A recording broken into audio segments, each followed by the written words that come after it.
Na sasa kuanzia leo huo unatoa fungu la 10 kwenye madhabahu hii. Ukipata 1,000 toa 10,000. Nyanyua mikono juu. Kuna jini liko tumboni. Touch! Akimbia. Achia. Achia uchumi. Achia uchumi. Piga kelele kimbia. Touch! Touch! Touch! Touch! Touch! Akimbia. Kimbia. Achia uchumi. Achia mikono yake. Ole kamata nyota yake. Ole kamata nyota yake. Naondoa. Naondoa. Naondoa. Naondoa. Naondoa. Naondoa. Katika jina la Yesu.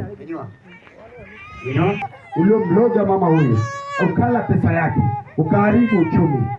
Jini bubu ambao umeambiwa kila mahali utakapoombewa usipige kelele.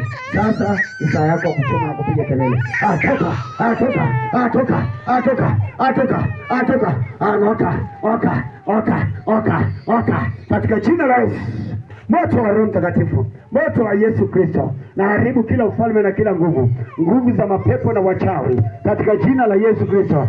Ngome zote za giza, kuna pepo liko hapa nje madhabahu, na roho mauti hapa, na roho mauti hapa. Touch, touch, na vunja kila aina ya lango la giza,